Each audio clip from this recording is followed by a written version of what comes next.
Hello again. Hello. Yes, we'll leave that in. Hello, and welcome back to The Lines Den. I'm your host, Matt, as always, and this is the second episode I'm recording this week.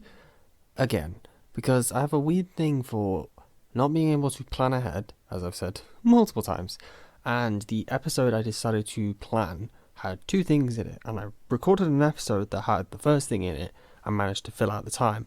But I was just thinking on reflection that it sounded probably really rubbish and really dumb. So I've decided to change my tack and do the second thing and see how this goes. So today I want to discuss the commitment I made to myself at the start of this year, which is to learn French. And to learn French via Duolingo, which is a wild roller coaster, honestly, not gonna lie. So firstly, I think there's some things you should probably know about Duolingo that might change your mind, might make you think, yeah, I'll get it, might make you think, no, I won't bother. So the first thing is, if you use it on a mobile device, it is set up kind of like free-to-play games, basically. There's everything and on the service is completely free. What you pay for is to get rid of ads, and to also have unlimited tries on the mobile version. I'll get back to that in a minute. So essentially, whenever you complete a lesson or a story or something, it then plays like a 20-second ad that you can generally skip in 5 seconds, much like a mobile game, basically. That's how it works. That's how it's allowed to be free.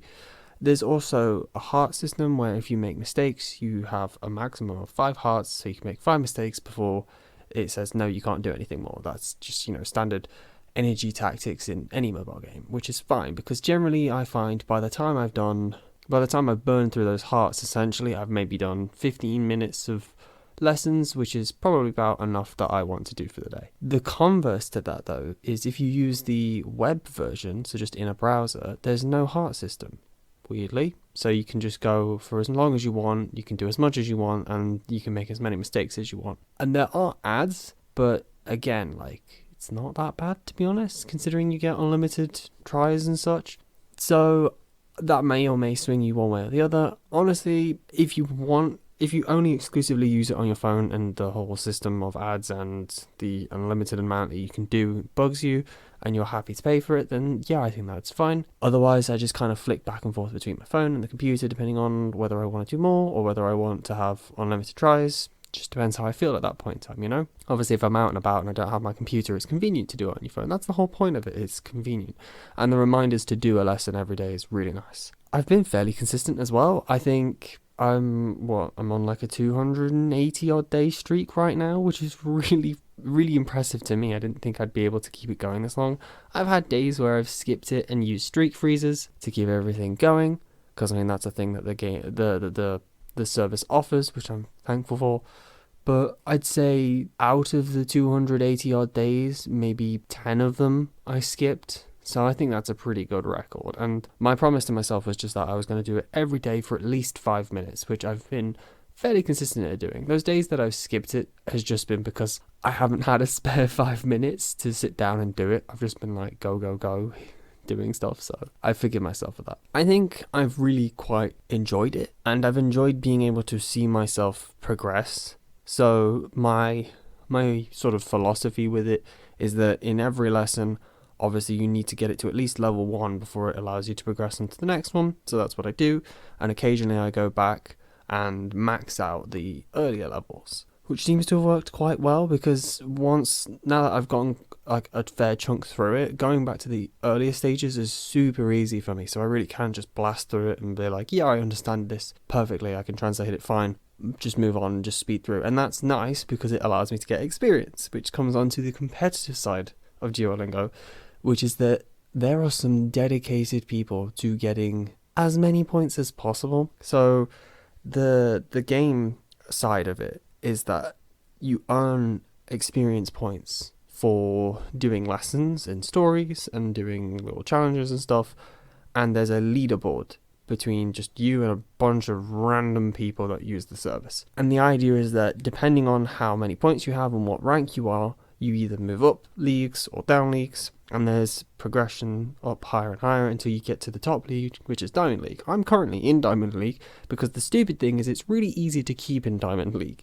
You have to place top 25 out of 30 people to stay in Diamond League, which is honestly not that hard. It's a little bit kind of hit and miss because there will be those people on Sunday night that go absolutely ham and just do like 1,000 lessons in one night to boost their score, but generally it's fairly easy to keep in. But to get into Diamond League, you have to place top 5 in the previous league, which is quite difficult to do.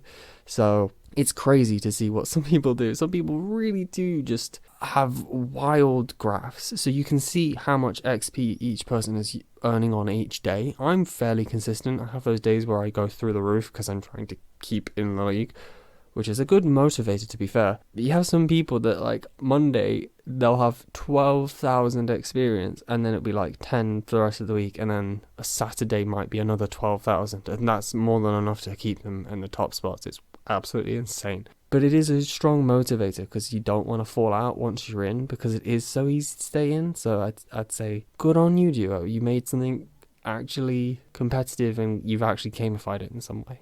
So that's the fun side of it and the slightly crazy side of it, honestly. So in terms of my progress of learning French and using the service, I should preface that I learnt French throughout secondary school, so I had a bit of a background, but I mean, that was, 7-8 years ago before I started doing it this year. So there was some of that underlying understanding of how the language functions, but not a comprehensive understanding of how to build sentences or what a bank of knowledge of words, for example. So I was starting from a low level, but not from scratch, I suppose you could say. And I've certainly seen myself progress quite a bit. So I often come across French media, just French writing elsewhere, both in my job and in my personal life, and I actually can read it to some extent. There are words I don't understand. What I try and do as like a test to myself, because Google is fantastic and can translate words in other languages on pages and on Twitter and stuff, I'll read the sentence and try and roughly translate it to myself, try and see if I can understand the context, and then I'll see what the actual translation is. And I'm like maybe 80% of the way there. I'm quite impressed and I'm quite happy with myself, because often, a lot of the time, is that it's just a word I've never seen before. So if I don't know what the word is, I have to learn what that word means, and then I'll be able to translate it in a sentence. So I'm quite impressed with that. So yeah, reading comprehension, very strong. My speaking, pretty good as well, I'd say.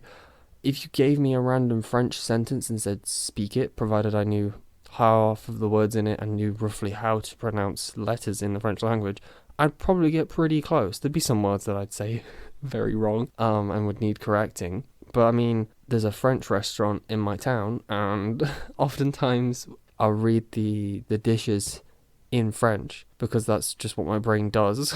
And they often say like, oh wow, you have a pretty good French accent. And I'm like, wow, praise from people that speak French, cool. And like, I don't mean to do it, I just do it because, it's now like ingrained in my brain. So that's fun.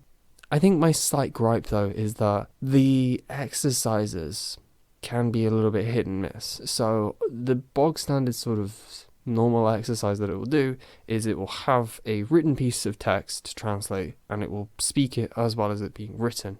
But I find myself often not really taking in the listening section, and I'll just read it instead because I can read French very well. What I've tried to do myself is kind of mediate that by looking away and just listening to it instead.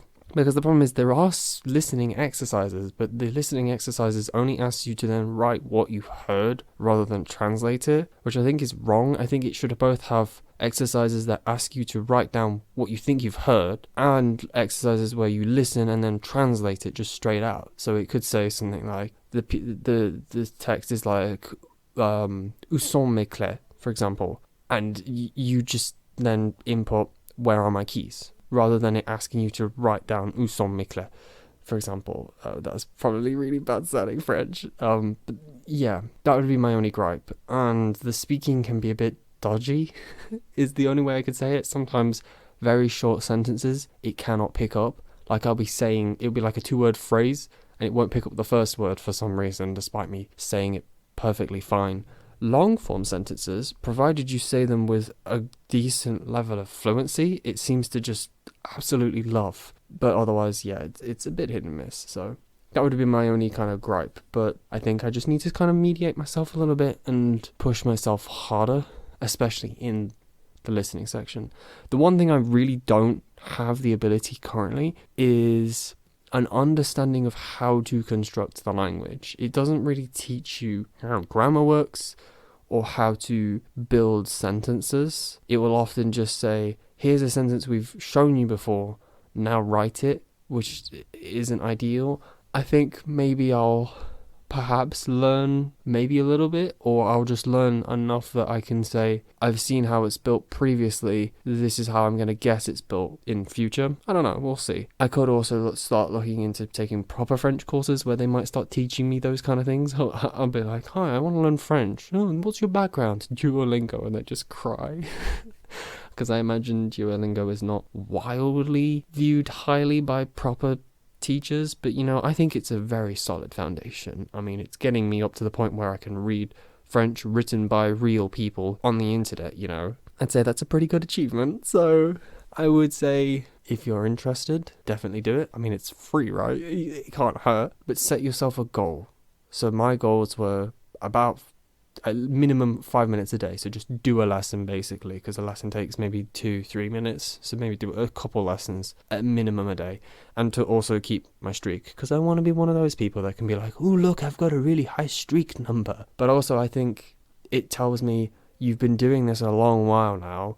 Look how far you've come. That's what it also says to me. So that's really nice. And plus, if I end up to the point where I'm one of those people that has got like a 400, 500 day streak, I kind of hope that that'll tell me I'm getting it. I don't know. We'll see. We'll see how it goes. Maybe I'll start doing these videos in French. That definitely won't happen. I don't have nearly enough information to know how to speak properly in French. Oh, yeah, that's my one other gripe as well, is that in the listening exercises where it's asking you to listen to something and then write down the front, I need a middle speed. The base speed seems almost too fast, but then the slow speed is like 1, 2, 3, whereas the like full speed is like 1, 2, 3, 4, 5. It's like, whoa, I need a middle speed that's more like a person actually talking, but maybe a little slower, so that I can have a better understanding of how it works. Because just, honestly, there's been, I don't know if this is as well as a failing of myself, but sometimes when they do the listening exercises, there are words that you just cannot hear at all. And I don't know if that's just how it's actually said, that the word would not be very pronounced. You're just kind of expected to understand that that word should be there. Or maybe it's just a bad recording. But yeah, oftentimes I'll be like, where was that word in the speaking exercise? I did not hear that word. Yeah. Anyway, I've kind of gone off piece there. I would recommend it. And not just for French, like there's so many other languages on there. So yeah, and you can do Duolingo speedruns if you're bilingual. I've seen those on the internet, they're hilarious. Anyway, thank you all very much for listening, and I'll see you all next week. Bye.